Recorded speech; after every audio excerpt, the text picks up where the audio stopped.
Hello everybody. Welcome, it's December. Merry ho ho, happy holidays, whatever we celebrate. Thank you for taking time out of your busy schedule, because we all know how busy it is this time of year, to be here with us tonight. So we did the lunch one earlier today, which is kind of a reverse, so we've actually had a practice for this one. Woohoo! Usually you get the raw one, but of course we want to acknowledge the land, so I have to read it first, I can't remember this. We would like to respectfully acknowledge that we are on the traditional territory of the Anishinaabe. I should have my glasses on. I have to get farther away from my phone. Specifically the Chippewa, Ojibwe, and Potawatomi peoples under the terms of the Robinson-Huron Treaty number 61 of 1850 and the Williams Treaties of 1923. We are grateful to be here, and we hope you are as well. Okay, sleep and menopause.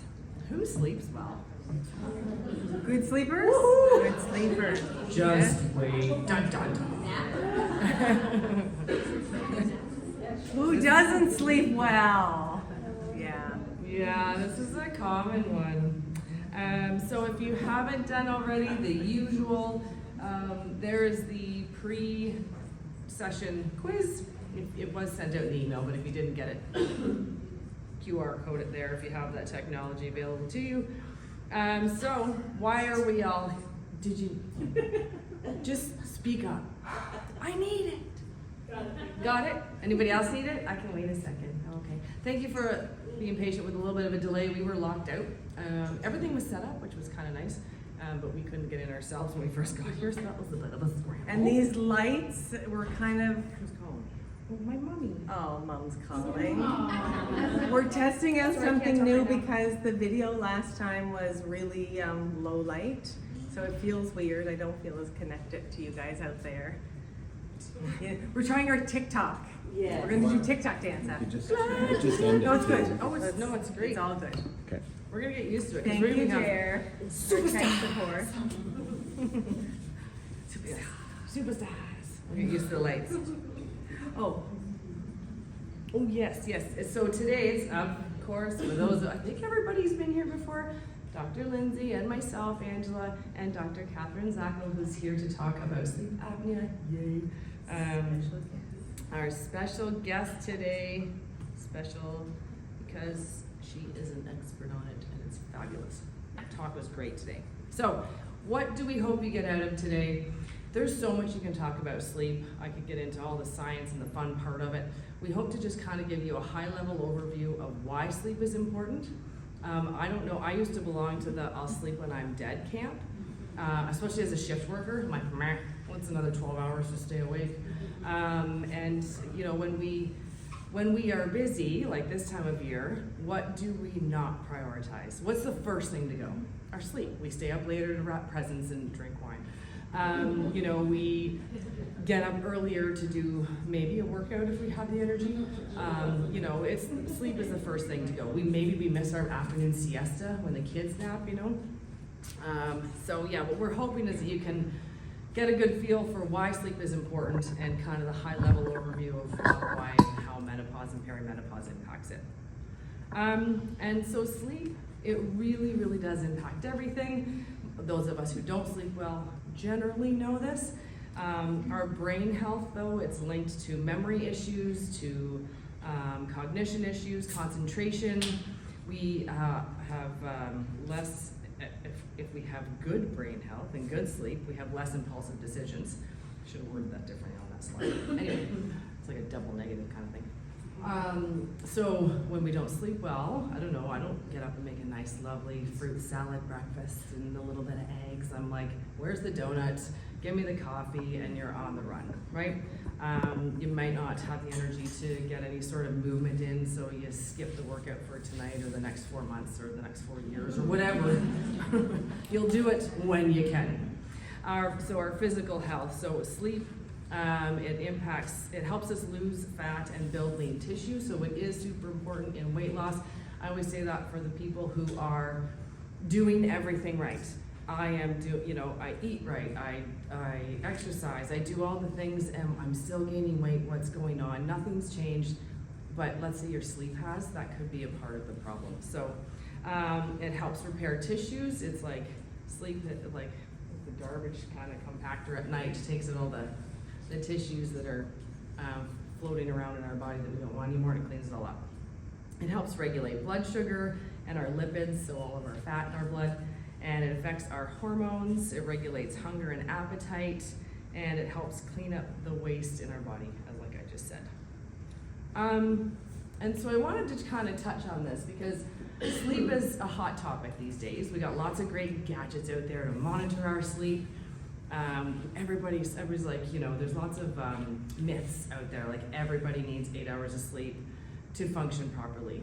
Well, you might not. Some people need a shorter amount of sleep. Some people are like 4 to 6 hours, but they get nice, deep, restful sleep, and when they wake up and they're like, I feel great, I can take on the day, I don't need 8 cups of coffee, I don't need an afternoon siesta, I'm not nodding off when I drive in the afternoon, and they feel great, but then they feel guilty because they're not getting 8 hours of sleep, because everybody needs 8 hours of sleep, and they don't. The majority of people, the average person, does need about 7 to 8 hours sleep. So, and some people need longer, 9, 10, 11 hours. So the key there is to kind of be like, if I wake up feeling refreshed and I've only had 5 hours sleep, and you can move on with your day and you go to sleep at your regular time, you had a good sleep, it was a good day. You don't have to worry about not getting that sleep and trying to catch up and all those kinds of things. And everybody has a chronotype. I thought this was really interesting when I started this, all my sleep stuff. So we do have early birds and we have night owls. So it's not, the people who sleep in aren't lazy. I don't know how many of us who are night owls are told we're lazy our entire lives. I will say one caveat is kind of teenagers. You know, like say my son, for instance, my oldest was always an early bird, and now he's like mid-teens and he could stay up till 4 o'clock in the morning and sleep until noon. But that's a physiological process that happens with teenagers, and it's completely normal and common. But the majority of us are either early birds or night owls, and if you know yours, try to plan your life within it. If you're super productive first thing in the morning, great, get all your stuff done in the morning. If you're not, and it's like, don't talk to me before coffee and until noon and all those fun memes that we see, then do your productivity at night. And sometimes this can be challenging with our bed partners if we have one. Some people have a bed partner who's a night owl, and some people have a bed partner who's an early riser. And we'll talk a little bit about that in a bit. And so everybody has a biological clock, and that goes back to the caveman days. Somebody had to stay awake at night to man the caves to make sure we didn't get eaten by big scary things. So it's in your genes, kind of. And I think this is still in there. Yeah, I don't have our notes to tell us who's who here. I'm sure a lot of us have heard the term our circadian rhythm. It is very much linked to our sleep-wake cycle, but it also regulates a lot of other things, our hunger, our appetite. I don't have my list in front of me to rhyme it all off, but basically it's a natural internal process that regulates a wide range of functions, hormones, immunity, all kinds of stuff. And it's highly influenced by environmental cues, what they call Zeitgebers. It's a German term. And so the environmental cues is something like light and dark. So the early morning light that we get is what will help reset our circadian rhythm. So if you're kind of off balance and you're jet lagged, or things have gone a little bit wonky in your sleep schedule because it's Christmas and you're staying up too late wrapping presents, watching Rudolph. I love that show. Frosty and all the ones from my youth.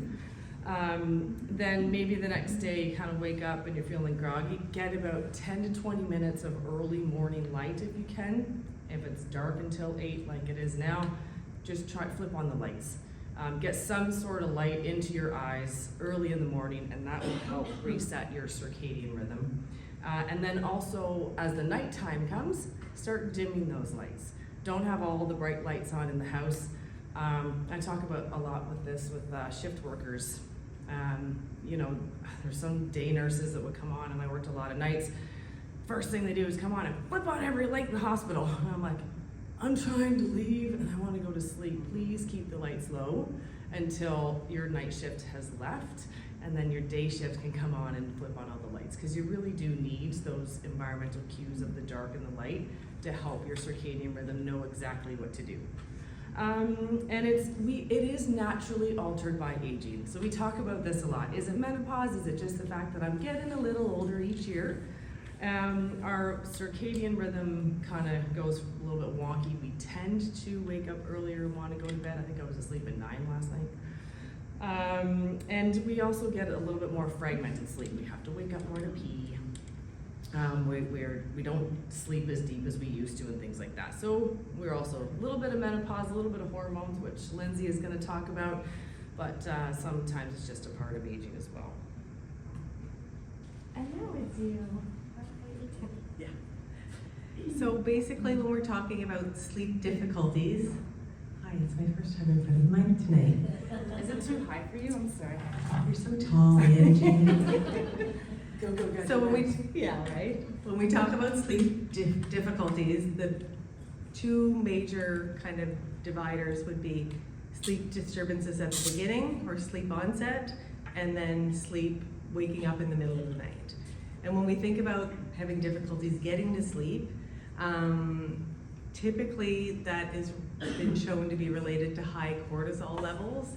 And most of you know that high cortisol comes with high stress levels, that mind racing, the chatter, trying to get to sleep, and also it can be menopause and hormone related. And then when we look at waking up after going to sleep, there's difficulty staying asleep and also waking up at the very same time each night. There's many reasons that can get you up at night. Typically, so vasomotor symptoms in menopause can disrupt sleep. Declining progesterone can also lead to frequent awakenings. And then it's interesting, and this is something I wasn't aware of until I did this reading. When you wake up at the same time each night, it's more of a body temperature thing. It's when our metabolic rate is at its lowest, and that can sometimes be a trigger to wake. And also early abrupt rise in cortisol, like that light circadian rhythm that Angie was talking about. And that rise in cortisol, again, can be related to stress or the hormonal chaos. When we're talking about sleep and overall health, I mean, I always talk to patients about how getting a good night's sleep is the foundation of health. If we look at the different parameters of what deep health is, it's the physical environment, the physical, the emotional, the social, the existential, the mental, and the environmental, all working together to give you deep health. And when you look at it, sleep can affect kind of any one of these components. The role of hormones, so estrogen we know helps regulate serotonin levels, and most of you know serotonin is that happy neurochemical. Also regulates cortisol levels. And then decreased progesterone has been shown to decrease GABA activity. And GABA is that neurochemical that helps in stress reduction and relaxation at the end of the day. Also, decreased progesterone can impact water retention, like when you need to wake up to pee. And then cortisol and melatonin are very important in sleep. They play a major role in the sleep-wake cycle, the circadian rhythm. I'm gonna ask you to take over. I just have to go to the washroom. Yeah. To pee. Talk about aldosterone and having to pee. Yeah. And as Lindsay said, so like when you're talking about progesterone and how it affects the GABA, which is the part of the brain, like the gabapentin. So this is why gabapentin is good for sleep, and why it's a non-hormonal medication, prescription medication that can be helpful for sleep because of the part of the brain that it impacts. So again, our hormone fluctuations, we get hot flashes and night sweats, we get mood changes, we get increased peeing at night, joint and muscle pains, restless leg syndrome, which can become very common during this time of life as well. And without my notes, I can't remember exactly the mechanism of it, so I'm not going to bastardize it. So, and sleep apnea, which Catherine's going to talk about. And also, when we're looking at it, think like, if my sleep has changed, has anything else changed in my life? Was I prescribed something new? Did I go off something new? Did I try a new supplement? Was there a change in my diet? Have I been eating too late because I was up wrapping Christmas presents? Drinking alcohol. So the recommendation with alcohol is to have your last drink, I believe it's about 3 or 4 hours before bed, so that it doesn't have those impacts. So to have that little nighttime, nightcap before you go to bed is probably why you wake up at 3 a.m. and you're like, oh, am I supposed to be awake now? Nope. No, you're not. And caffeine has a very long half-life, meaning it can stay in your system for a long time, anywhere from like 6 to 16 hours, depending on how the body metabolizes it. So again, this is just something you play around with. One of my recommendations is to keep a sleep journal, and in that sleep journal you want to also look at when was my last either drink of alcohol or caffeine or a piece of chocolate, because that counts too, because it has caffeine in it, and then try to associate like what am I doing in my lifestyle that I could potentially change that could impact my sleep. Maybe you're doing everything right. Absolutely could be, but sometimes there's little tweaks in there. So sleep disturbances, difficulty sleeping is the symptom. Insomnia is a disorder. I'll get into that in a little bit as well, but there's insomnia, obstructive sleep apnea, which Catherine's going to talk about, restless leg syndrome, and periodic limb movement disorder, which is different from restless leg. Periodic limb movement disorder are those spasmodic, jerky movements of the limbs when you're sleeping and you don't know. Restless leg is like you're awake and you feel like you're crawling out of your skin and you just need to move your legs, whereas the periodic limb movement disorder is generally diagnosed while you're in a sleep clinic, and that is a telltale sign of that is you wake up and your sheets are all over the place. I've got one kid who you go in and he's in the same position he basically fell asleep in, and the other one, he falls out of bed all the time and his bed is a gong show. Like there's sheets everywhere. I don't know what he does. There's pillows everywhere. So either it's dreaming or whatever, but I would hazard to guess it's this periodic limb movement disorder, which reminds me, how long can you get a sleep test at any age, right? He's the one who also grinds and everything, Catherine. Yeah, we were talking about that. So I don't think it's too young. Sleep is important. I'm going to get him in there. And of course, contributing factors to our sleep disturbances. So when we're talking about sleep, we want to treat the root cause of our sleep disorder. So is it the night sweats? Is it just because we're aging? Is it a situational thing? You've got something, whether it's a good stress or a bad stress. I've got a new job, I'm excited, I'm stressed, I'm not sleeping. Or, my kid just is up all night because they just broke up with their first girlfriend or boyfriend or whatever, right? Or something stressful happening. Medical comorbidities, so do we have anxiety, depression, chronic pain are definitely associated with lack of sleep, and as well as some other medical conditions.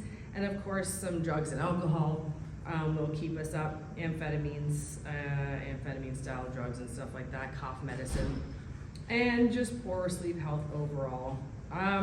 And in a massive study done in the States, the SWAN study, 38% of women aged 40 to 55 reported difficulty sleeping, so we're not alone. And the highest rates of sleeplessness were in late perimenopause, if you remember, that's that couple years before your final menstrual period, and of about 45%, or surgical postmenopause. Basically, if you are surgical menopause, you're like catapulted into everything right away. And of course, fatigue, irritability, chronic illness, and mood disorders, as we kind of touched on as well. So they're all interrelated. And I shouldn't move these slides around. I'm jumping back and forth, but that's okay. So what can we do? Some of the tips and tricks. We're also going to send out some PDFs with the final email, hopefully by the end of this week, if we can get our crap together. Speaking of me. Create a friendly sleep environment. So I was saying today, my house is chaotic. You walk in, there's crap everywhere. But my bedroom is very neatly organized. My closet's organized, my stuff's put away, because when I go to bed, I don't want to see the clutter, because it's going to make my mind think, oh my God, I got to put that away. Why is the laundry sitting there? And then it goes on and on. So my bedroom, at least, is the little haven that I've got. Keeping it cool. Cool temperatures, they say around 15 to 18 degrees while you sleep is optimal, because our body needs to be cool in the evening to have a good sleep. It just helps. Someone tell my husband this. We fight about the window being open all year. Okay, I'm gonna jump, because you said that, I'm gonna jump to take a sleepcation from your bed partner. Oh, yeah. Yeah, some people call it I a. just got a new bed, I can't leave it. Well, then he can leave it. Even if it's just for a night, you know, just to try it out. But I've had one of my closest friends, her husband snored horrendously. We'd go on like the same cottage every year, and I'm just like, hey, I can't sleep in this cottage with this dude. I'm like, how do you sleep beside him? And they had 2 bedrooms, and they separated their bedrooms, and she was just like, why didn't I do this earlier? This is the best thing I've ever done. And somebody at today's session said, in the new trend in architecture is to have 2 master bedrooms in a house, not just one. So there's a reason for that, right? So, and sometimes, like I talked about, our bed partner might be on a different sleep schedule than us. So if you sleep in separate rooms, maybe you have your designated sexy time, if that's an option and that's what you like to do, or if you still like them.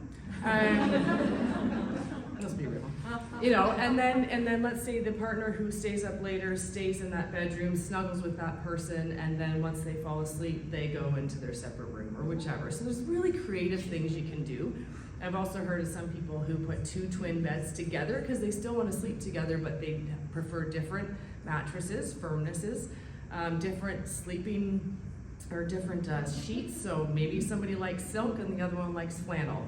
And so it might not look pretty if you've got different sheets and different comforters, or if you want it to look better homes and gardening, then you just put, you know, one over top and nobody will know the difference. But so there's options. Our sleep partners, our pets in our beds can have a big impact as well. One of the other things that I learned was allergies. So I've got allergies and I have pets and I don't care.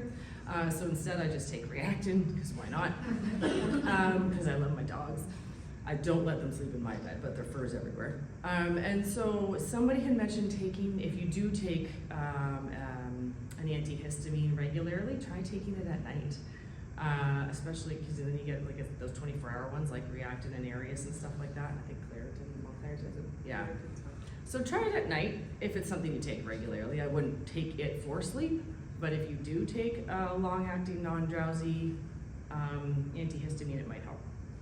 And establishing a sleep routine, unless you're a shift worker, this is really, really important. Waking up at the same time every single day of the week, even on weekends. I know you hate me. Boo. Nobody likes it when I say that. It's so true. But it's important for establishing like that circadian rhythm that needs to know when is your cortisol going to hit, when's your melatonin going to hit, and so you're not constantly chasing sleep. Routine is so important. Remember our toddlers, like they needed to have their nap at a certain time or they were going to have a tantrum. So maybe we want to have a tantrum, but it's the same, like we hold it together, but that routine is what our body and our minds and our sleep needs as much as it sucks. Yeah. Right? So if you go to bed at 2:30 on the weekend and 10 during the week, like that's like traveling to Europe and having jet lag for a 4-hour time difference, right? That's the kind of impact it has on your body. Yeah. It's one of the first things that the behavioral techniques that if you have insomnia and you go see somebody who provides cognitive behavioral therapy, it's one of the first things they get you to do is establish a bedtime. So bedtime 10 o'clock, and you work backwards, like, you know, what time do I need to be up in the morning to get going? Okay, well then I'm gonna set my alarm for a 10 p.m. Bedtime and a whatever 6 or 7 a.m. wake up. So the routine is really important, even though we like to sleep in on weekends. Avoiding naps whenever possible. If we are having to nap because we get so sleepy, we should probably ask our doctors for a sleep assessment. Because napping, we have a natural ebbs and flows throughout the day. Most of us will have kind of that afternoon dip often. Usually we're bright and bushy-tailed for the first few hours of our day, but that afternoon dip kicks in, and then we want to have a little nappy poo, the siestas, which I think that's a brilliant idea. But if you do nap, keep it short. Because if you nap too long, now you're awake too long, and now again you've started that cycle over again. You've napped for 2 hours instead of half an hour, 20 minutes, or whatever it may be that you might need just to perk back up.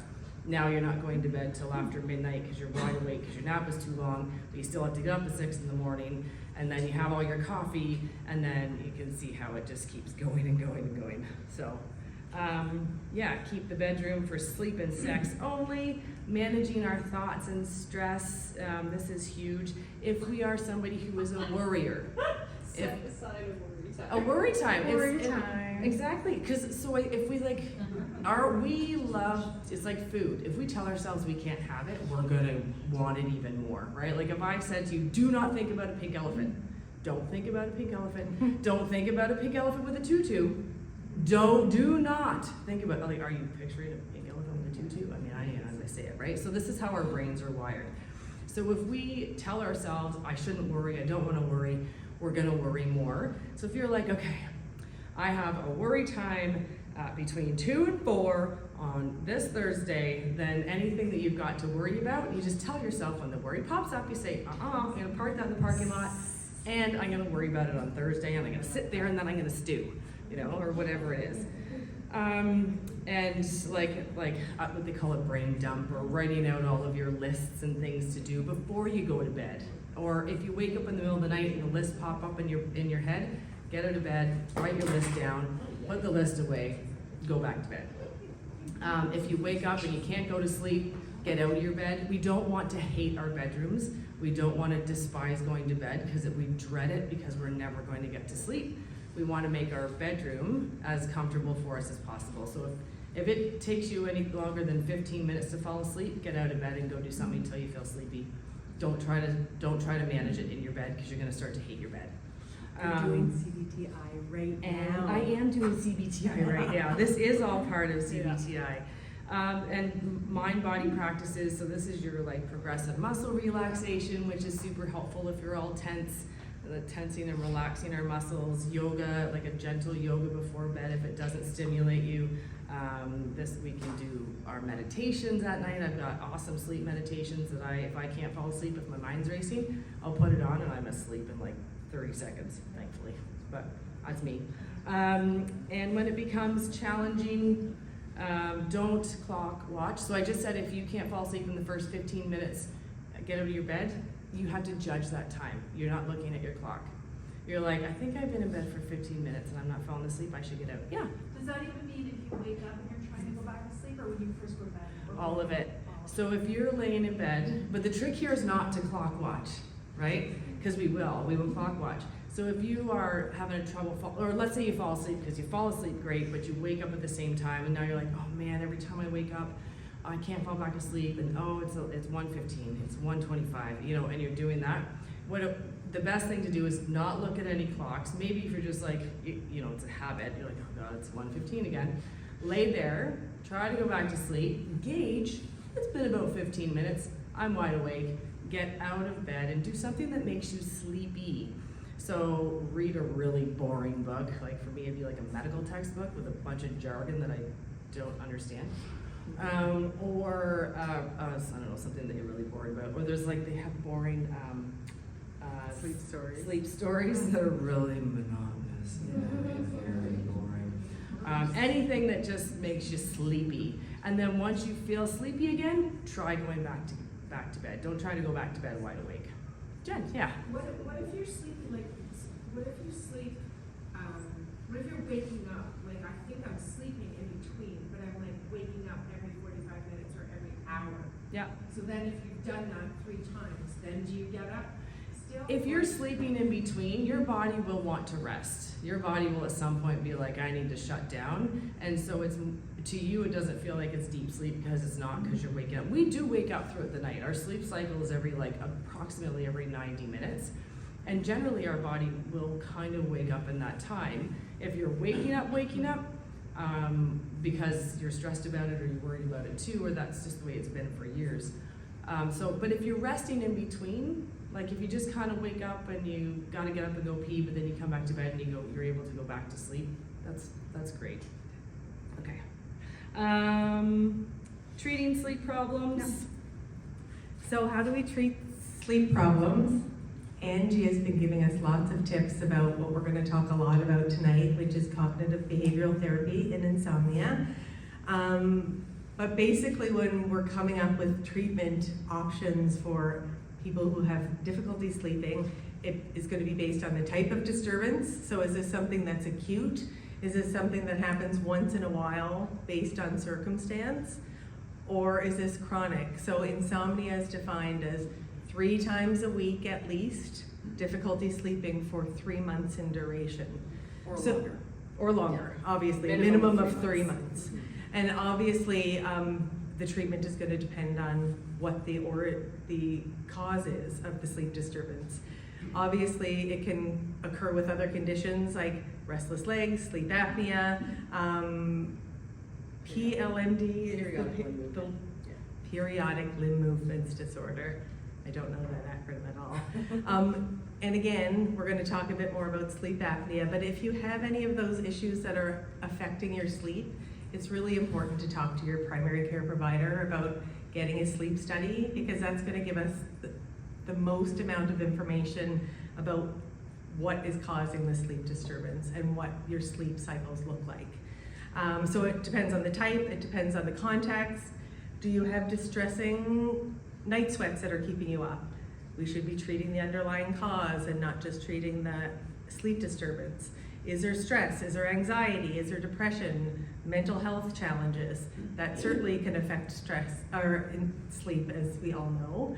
And then pain. Are you suffering from pain? Is that what's waking you up in the middle of the night? So addressing the underlying cause can often help with the treatment strategies. And then it depends on the severity. Is this something that really you're not sleepy in the daytime, you're able to function and live your life? Or is it something that's really impacting relationships, life, your work, your relationships with friends and others? So will menopause hormone therapy solve all of my sleep problems? Likely not. Like I mentioned in the last month's session on perimenopause, we have 4 main indications in our kind of guidelines to initiate menopause hormone therapy, and the most common is vasomotor symptoms that are disrupting your life. As of right now, there is no form of hormone therapy that's government approved by Health Canada to treat insomnia. That said, there are some studies and emerging evidence that show that both estrogen and progesterone therapy can aid sleep quality by reducing hot flashes, just like I mentioned, treating the underlying cause, the vasomotor symptoms. Micronized progesterone, so just progesterone alone, nightly, has been shown to improve sleep in some women in some studies. And then oral estrogen therapy has been shown to improve nighttime restlessness and awakening. I'm just giving that estrogen that we are deficient in menopause. Here it is. So the 2 big things we're going to focus on is CBT and sleeping pills. So Angie has special training in cognitive behavioral therapy. We touched on it, so I could do a whole session on it. So it's a little bit beyond the scope of this, but it is very well studied and extremely effective, and it should be, but I will say historically has not been the first line for insomnia. So before your doctor gives you a sleeping pill, they should be recommending CBT-I first. That is not historically how it's gone, and it probably isn't going to go that way for a while until we get the word out there. But it is extremely effective. And if somebody has been on a sleeping pill for many years and they maybe are deciding they want to go off it, their metabolism's changed, it's impacting how they function the next day, or it's just not working anymore and they have to keep adding different sleeping pills and a Benadryl and a melatonin and a this and a that and a CBD and whatever else we're adding to it. It can be used in conjunction with your primary care provider and a pharmacist to what we call deprescribing, meaning getting you off of those sleeping pills. But it's a security blanket. People don't like to come off their sleeping pills because it's like you're so afraid you're never going to sleep again. But there's a very safe and effective way to do it, and it's done very, very slowly over a very long period of time, especially if you've been on them for a long time. We don't want to just come off our sleeping pills if we take them almost daily, because we will go through massive withdrawals, and it's not fun. And then you'll go right back on them because then it becomes a cycle. And CBT is available online or in person. The studies show that you can actually, where's my book? So whether you get a book like this, which is The Woman's Guide to Overcoming Insomnia, get a good night's sleep without relying on medication. It's written by a psychologist. She does have some medical stuff in there. She has a chapter written by a medical doctor who's also an integrative medicine doctor. But it's very, very good, and you can get great results just with this. It was $22 or $30 or whatever on Amazon. The problem with CBT-I is it's not covered by OHIP or anything like that. So the problem with CBT-I is the accessibility for most people. It's by a psychotherapist, so generally that's a paid for service, and unless you have extended healthcare benefits, it's going to cost out of pocket. The good thing about it though is you generally only need about 4 to 6 sessions, and then you're done. And then you have tools for life to then be able to be like, oh, I know what's happening. This is my insomnia coming back, but I know what to do. I have the tools. And the apps as well. Yeah, and there's also apps. There are free apps. There is a mysleepwell. We're going to give you all these resources, so don't worry. Mysleepwell.com, which is a Canadian-based, .ca actually, which is a Canadian-based sleep website from a doctor out of Dalhousie. It's phenomenal. So many great resources. So that's basically that. Yeah. Can you just give us an overview of what it is? Yeah, that's good. Yeah, so cognitive behavioral therapy is a type of psychotherapy where you look at, like, not necessarily like when you think of psychotherapy, like what happened in your childhood and getting to the root of all the things. It's like, let's change what we're doing in our everyday life to Recognize. yes, the connection between it and change different things. So in cognitive behavioral therapy for insomnia, we start with the behaviors first and then work on the emotional kind of cognitive side of it. So like I said, with your behavior being wake up at the same time every day, get out of bed when you're not, when you're not sleeping. Just the first thing you do is do a sleep diary. You take 2 weeks and you write down like how you slept, and then you go from there. So it's just a way of giving you tools to cope with what is happening in your life and going at it a different way. It's extremely effective. It is hard work. There is work involved, and it's, like I said, not accessible, but that's kind of the high level, I guess, overview of it. But it's phenomenal, and it works. And it works over the long term. Yeah. So when you talk about sleeping pills, is that just like medication that's prescribed by your doctor? We're gonna. That's the next slide. You're so mean. So good.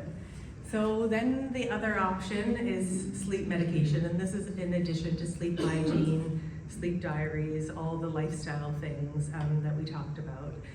So sleep medication. There are certain circumstances where it can be helpful. If you're under a certain situational stress, intermittently, it can be helpful once in a while. Changes in a sleep schedule, traveling for work, jet lag, that sort of thing could be a reason where it could be helpful. Any other medical or psychiatric conditions that cause sleep disturbances, periodically, sleep medications could be helpful, but I must stress it's always periodic. Sleep medications should only be used for a short period of time.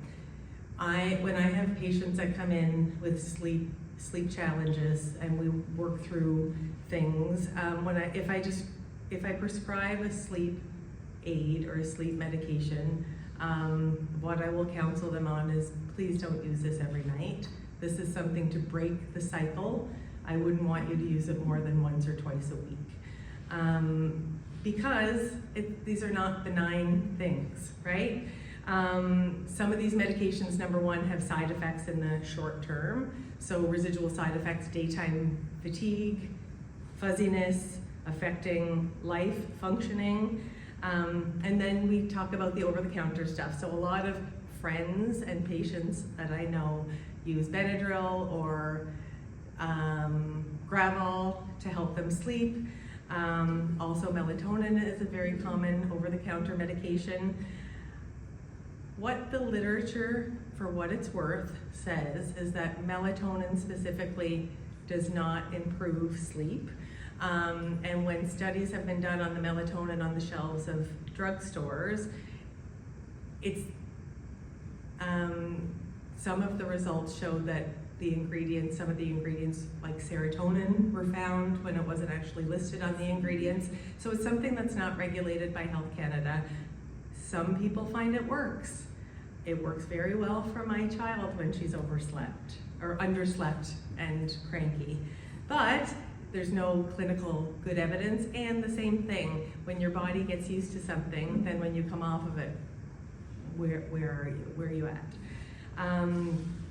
Because there's so many potential dangers and side effects, that's why we're really, and this is kind of according to all the guidelines now, pushing for this cognitive behavioral therapy as a first line for sleep. More about side effects. I hate being Debbie Downer. Again, they can work in very specific situations, but some studies have shown that it can impair your driving performance. This stat was staggering to me. You take a Imovane or a Zopiclone, one of the most commonly prescribed sleeping meds, at 11 o'clock. The next morning at 10 a.m., it's like you just took 2 to 3 shots of vodka before you get behind the wheel of a car. The same level of inebriation or impairment. Falls, drug interactions, older adults that are on lots of medications. There could be interactions with sleep medications. There's been studies to show that it can have an impact on our memory long term and increase our risk of dementia. There's increased risk of social withdrawal, worries, anxieties, feelings. I have a dear friend of mine who's a sleep medicine specialist, and I went out to coffee with her about a month ago, and I was asking about sleep medications, and how she described it is that you're not targeting the underlying cause, right? So you're putting the Band-Aid on and you're causing sedation to go to sleep, but our brains are these amazing organs, right? So over time, you're suppressing, but the brain's like, oh, I can override this. So they become less effective over time, and you can become more dependent on them over time. So it's the whole idea of not addressing the root cause. But for some circumstances, it can be helpful. Did you have a question, Jen? Yeah, about the fall. Is the fall due to your state of mind, or is the fall due to something happening with It's the sedation. It's the sedative effects, the impairment that the medications cause. Especially as we get older. A lot of our older patients in the hospitals, a lot of falls are attributed to them getting nightly sedation because they're just so disoriented. Yeah. So, Yes, that's true. and part of it is like we might start on this when we're 40 and it doesn't get changed until we're 60, 70 or until something starts to happen. So you want to start thinking about your sleep medications now, because as we age, our metabolism changes, and it affects our cognition and our mental status. So if this is something you're on regularly, as we're thinking about moving into the future, that it might be something we want to look at trying to get off of if we can. This BZRA, I don't know if you guys can read this. That's a medication like Imovane or Zopiclone. There was one study, like these stats are staggering. Yeah. Increased risk of flu-related pneumonia by 325%. And these are in older adults, granted. Risk of flu-related death increased 240 to 2,000% if you were using a sleep medication like Zopiclone. And then the dependence and withdrawal. So coming off of it can be hard, and there's a very high risk of dependence, not like an opioid, like physiological dependence, but this crutch, this kind of like, You can get withdrawal symptoms. but you certainly can, yeah. That are similar. Oh, this is all same kind of studies talking about how well sleeping pills work. So as you can see, the placebo versus the Z drug like Imovane, 7 minutes faster you get to sleep. That doesn't seem like a lot for the amount of risk you're taking these meds. And then the other one we found interesting was you get 14 minutes longer sleep in total Placebo. than compared to placebo in the studies. So that's not a huge benefit for a potentially tremendous amount of risk. So in general, this is a busy slide. I'm just going to basically, we want to really nail home this message. CBT is the first line treatment. It's designed to fix the underlying cause of insomnia. It's more effective than sleeping pills overall. You can notice an improvement, like Angie was saying, between 1 to 2 weeks of getting started. 6 months of treatment and in a program can lead to months or years of better sleep. Very low risk of relapse after these programs, prevents insomnia from returning, and safe. But it's the access that's the kind of con or the disadvantage. And with sleeping pills, second line, affects your chemicals in your brain, but it doesn't, like I said, address the underlying cause. More effective than CBT in the first week only. And then we talked about the difference in the sleep duration. Loses effect over time, doesn't prevent insomnia, and then the risk factors again. Okay, yeah. So that's a great question. Yes? I'm just curious, if one was interested in going about CBT, what would you do? Where do you go? To the doctor? Do you how do you? That's a great question. So, my favorite resource that I talk to with patients is, and many of you may have already heard this, psychologytoday.com. So it's this old psychology journal that's now a website. It's like an international website, but you go on to psychologytoday.com and search Huntsville, Ontario, and then it has an elaborate and up-to-date list of all the therapists in our community. So this is good for anything, not just CBT-I. You can actually filter across the top whether you want a female or a male, whether you want someone who specializes in insomnia. We checked it, it was one of the check boxes. There's a bunch of filters that you can go through. It talks about whether there's coverage through insurance, et cetera, So that's where I often direct because it's always kept up to date. We used to have these old lists in our office, and like by the time you hand it out, like this person's been retired for 16 years, that sort of thing. So that's the best website. And for you, what I would recommend if you're having sleep difficulties, when to see your primary care provider, if you've tried the sleep hygiene, if you've tried some of these strategies that we talked about, and we're going to send you more information and it's not working, I think you should make an appointment. Your symptoms are getting worse or not improving. You're not able to function. That's a big piece. How is this affecting your life? That's a really important reason to go into your doctor or nurse practitioner.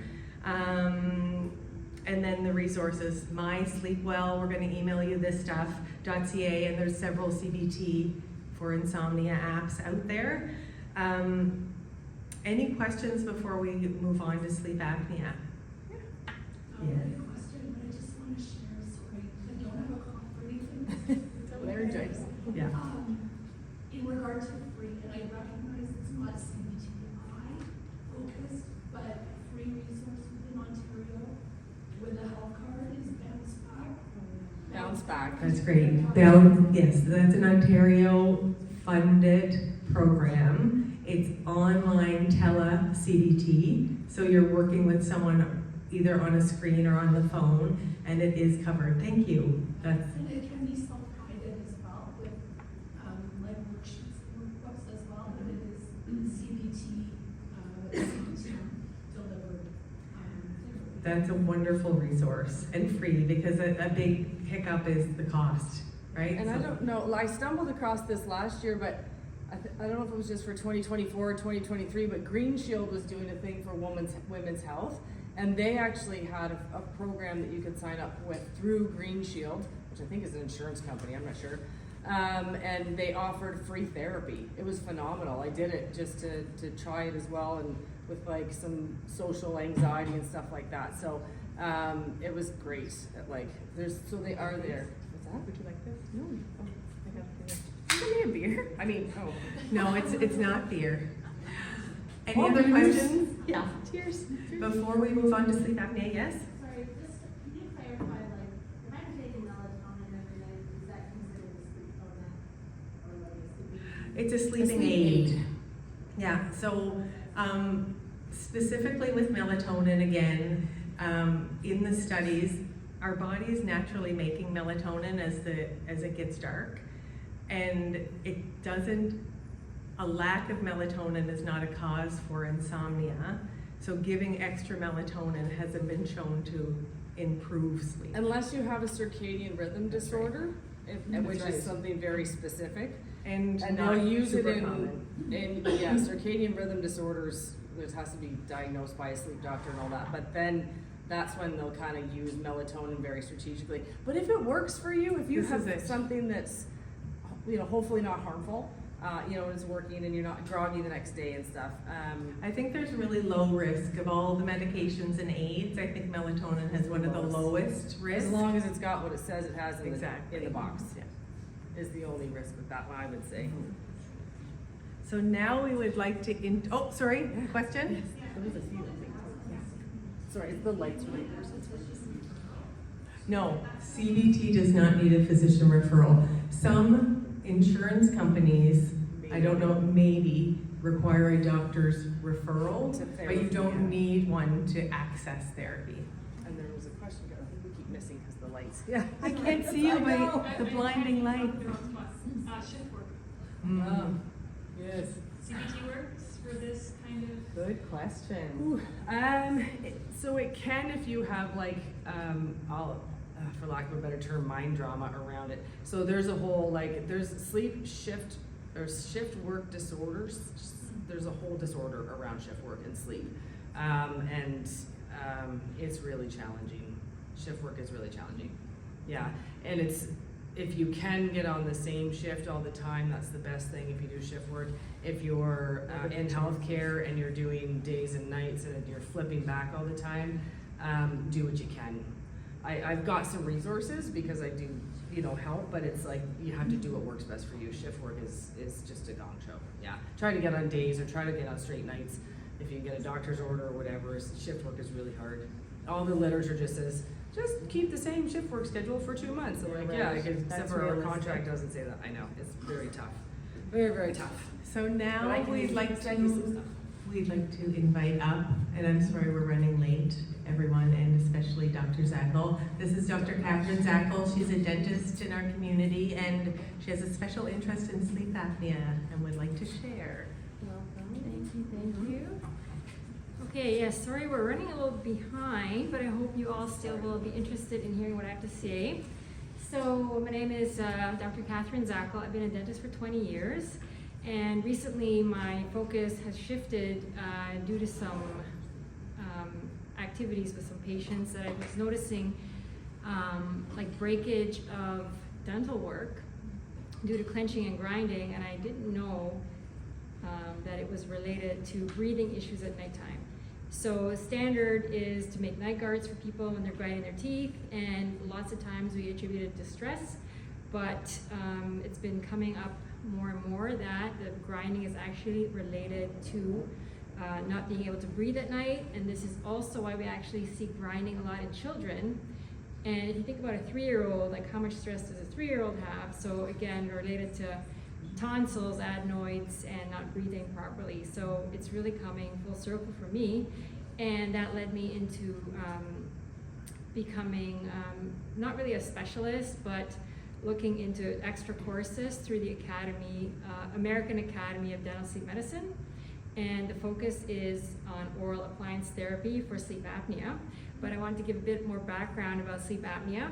So sleep apnea is actually not very straightforward. There's different factors that cause it. So depending where you have obstructions in your upper airway, it would depend what kind of appliance you get.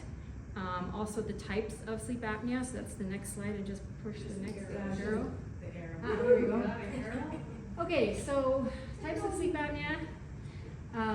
Obstructive sleep apnea is the most common one. It is a physical obstruction of your throat. So you have a little tube in the back where you breathe through, and if your tongue falls back on that, it becomes an obstruction. Then you're trying to breathe past that, and trying to breathe past the blockage causes a lot of pressure in your body. And it's that pressure that increases and causes damage into your organs and everything over the long term, bit by bit. So it's not like you have one night of sleep apnea and the next night you're having a heart attack. But many people don't know they have sleep apnea until they have the heart attack. The thing with dentists is we can actually start seeing signs of sleep apnea, such as acid reflux and grinding, well before you end up with a heart attack. So this is what I've noticed and I've been learning about as a dentist. I'm so excited to be able to contribute to patients and steer them in the right direction to get extra help before we get to the major problems. Then there's central sleep apnea. So you can actually have sleep apnea without snoring. So that means your brain just tells your body not to breathe, or it forgets to breathe. And that's linked to what we call like an oxygen drive in your body. So some people have a different drive for that. And some people, even during the day, will like forget to breathe. So I've heard of people saying, oh yeah, sometimes I just have to like, oh, I haven't breathed, and they take a deep breath.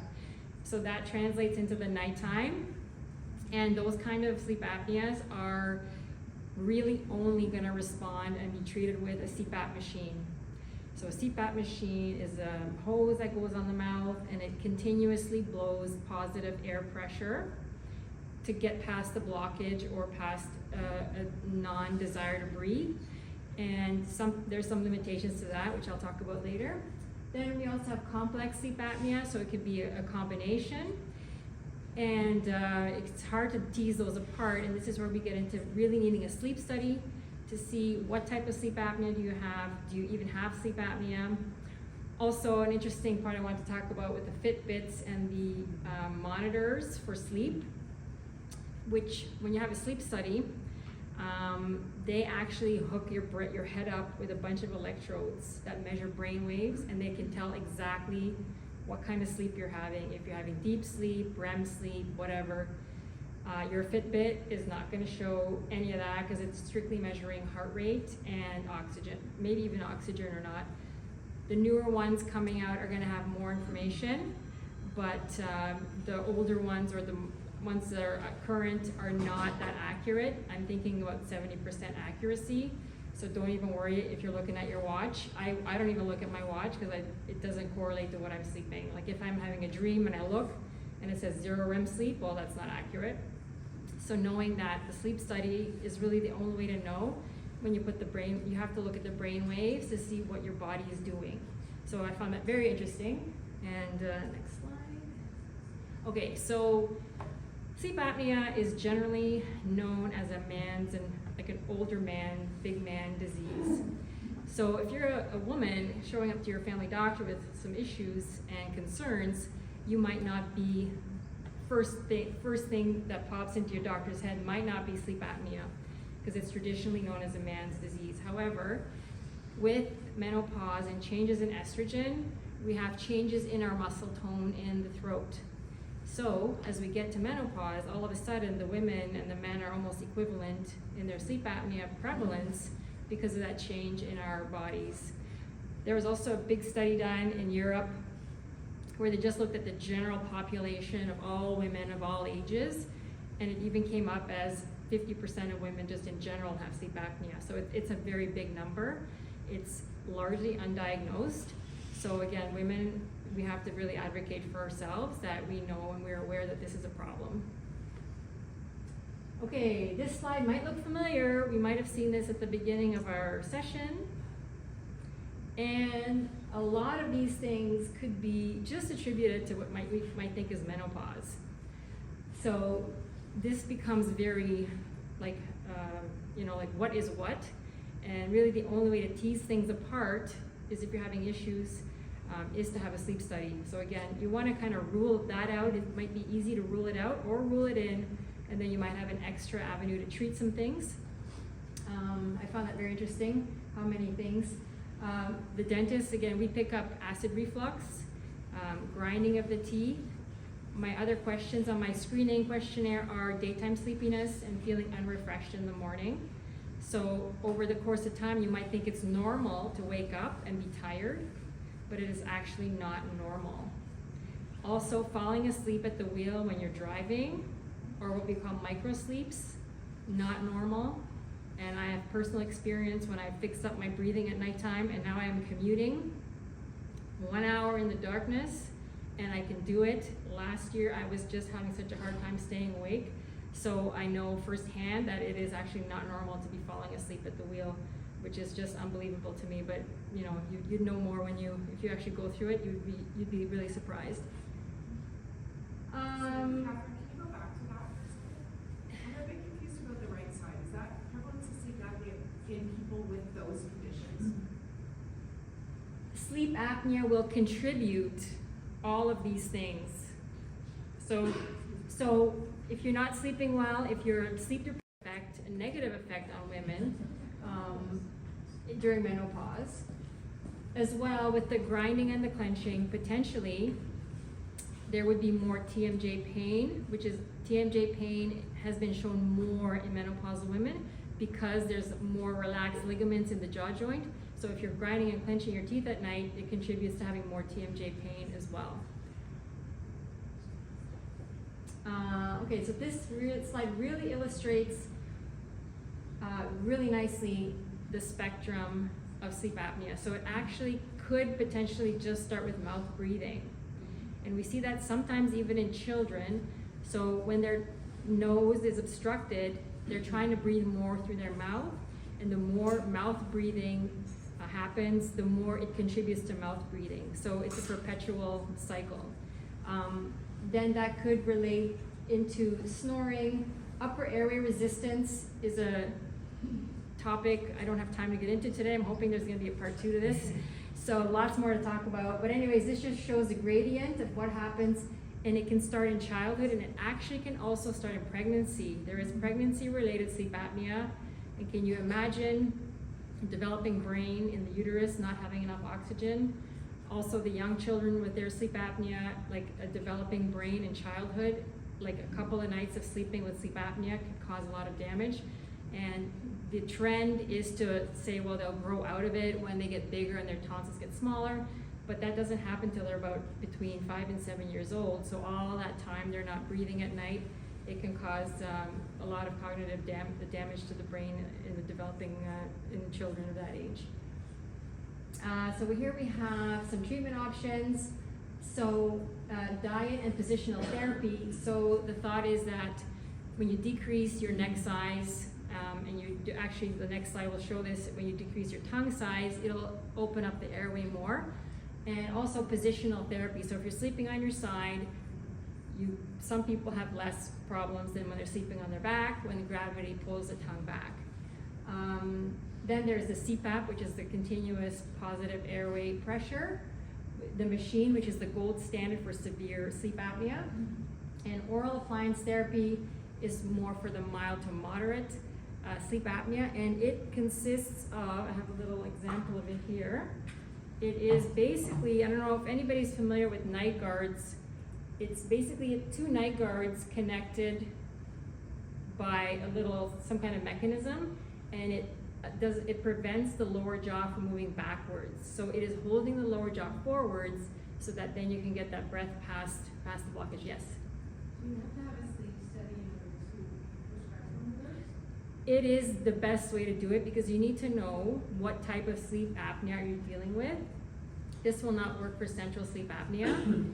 And you also need to know how severe it is. So definitely, I mean, if you really want to know what you're doing, you need to have a sleep study, and then in combination of working with the family doctor, either you do the CPAP or you discuss oral appliance therapy, and that would be a prescription from the family doctor. Yes, good question. Yeah. And then surgery might be an option. We always try to prevent the surgery, you know, opening up the nose with ENT, opening up the throat. Lots of people have what we call an elongated soft palate. So when I look into people's mouths and the throat, I can't even see any opening. Even when they stick their tongue out, all of a sudden it looks like a hose going down, and it just opens up when they stick their tongue out. It's unbelievable how people can breathe like that. Like it's mind-boggling. But I see that on a daily basis, and I really assess people that way just as a screening to see what's going on in their mouths. Okay, this one was about the weight loss. This just shows you an example of what is happening to the tongue fat. Okay, you would never think, you know, you're trying to lose inches here, but you're trying to, you know, this is actually showing how that can change the airway by decreasing the size of the tongue, and the tongue does release fat. If you're losing fat in your body, it also comes out of your tongue, and this is why diet and weight loss is a good first line of defense there. Okay, so we have this one.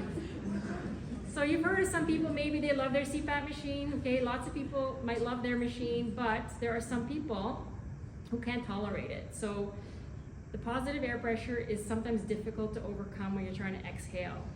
So you're fighting the machine, people don't like it, they don't like the mask, it could be claustrophobic, lots of different reasons, you know, but some people swear by it because they get that good night's sleep, they feel restored.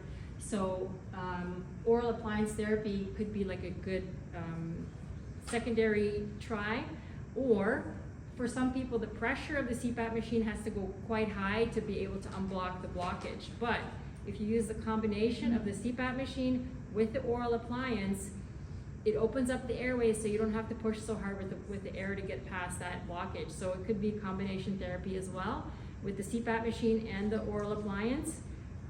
Or the oral appliance would just be for mild to moderate cases only.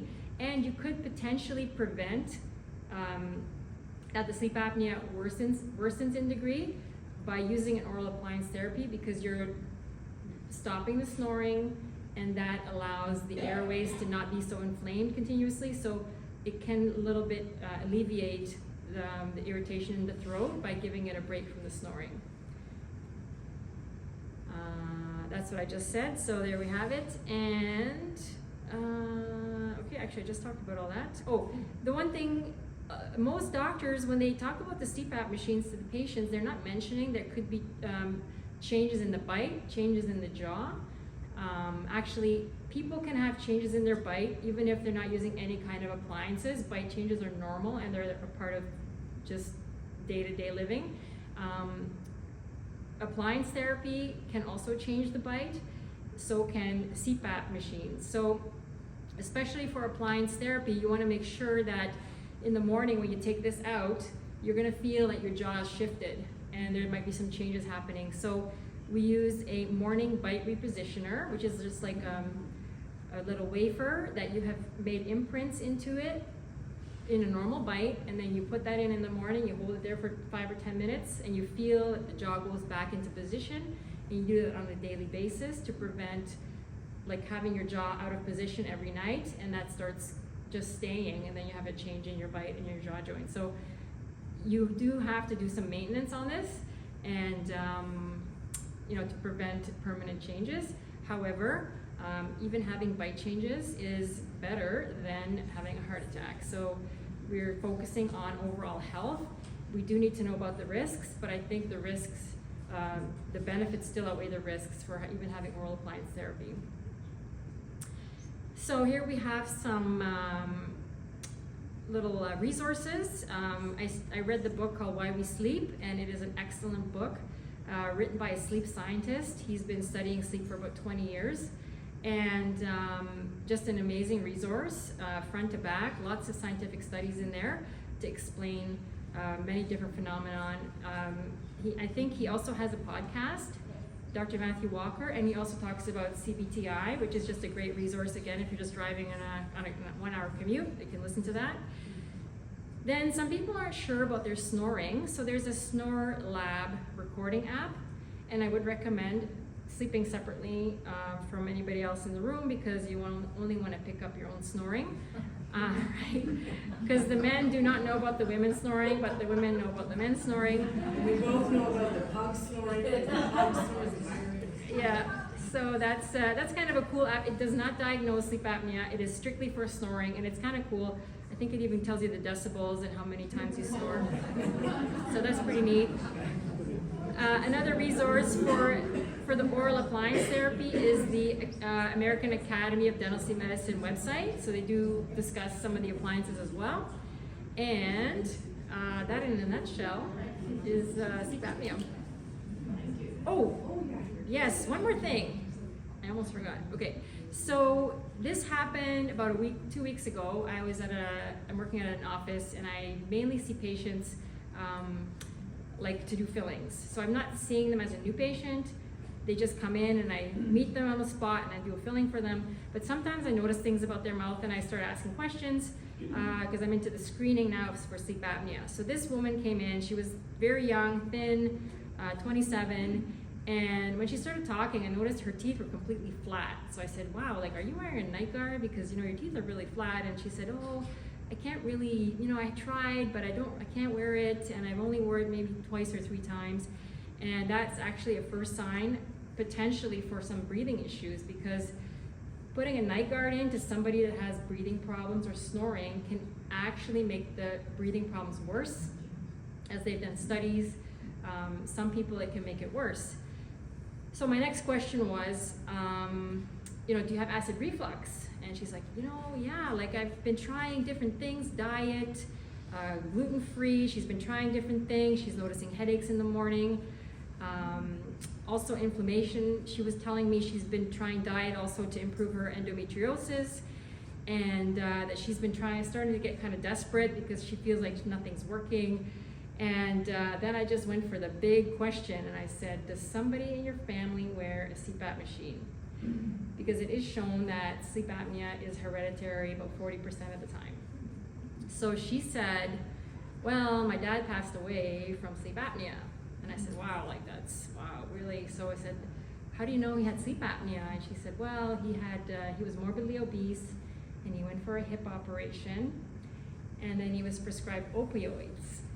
So opioids are like a suppressant for breathing, and he passed away. And I said, well, so how did you know that he had sleep apnea? And she said, well, when they did the autopsy, they found the damage of all the pressure of all the years in his body were visible in his cardiovascular system.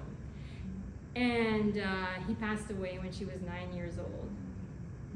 So after discussing this with her, and this was all being discussed while we were waiting for her freezing to kick in, so it was like just mind-blowing.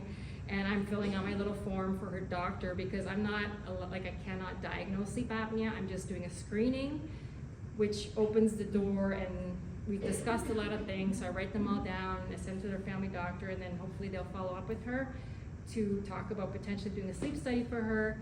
And she was just like, she was over the moon. I was too, because I felt like I potentially saved her life because of all these discussions we were having.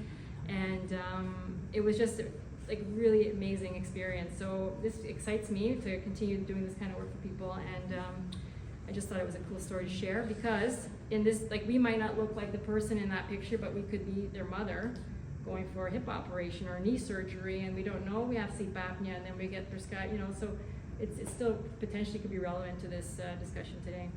And I think that is for me. Thank you, Catherine.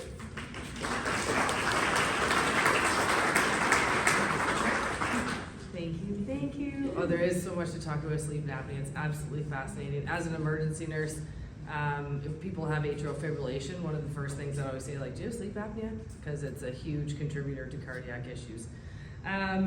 Yeah, so, and I'm totally getting Kai tested, because he has always grinded his teeth since he was little. The snow is falling. The snow is falling. Oh, And we've gone over, but we love you. Sorry, we know it's a busy time of year. So, thank you.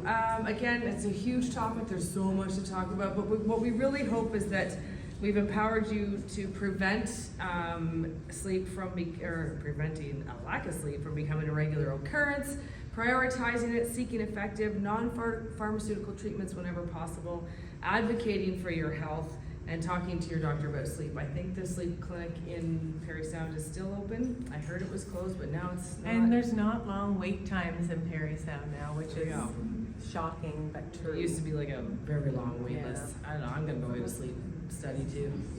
For the sleep clinic, The sleep clinic. Yeah. but there's new markets. Yeah, so we have Yeah. so we have Barrie, North Bay, and Perry Sound and Newmarket is our. Yes. OHIP covers sleep studies. Yep. With a doctor's referral. Or a If you have a nurse doctor, make it. If you don't have a doctor, make an appointment at the annex. Yeah. But yes, thank Thank you guys. Merry Christmas. Have a good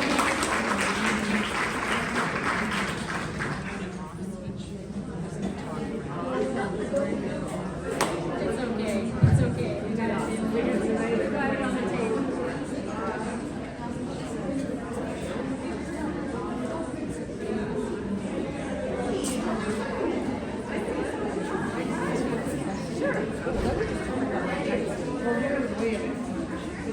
my brain right now. There we go.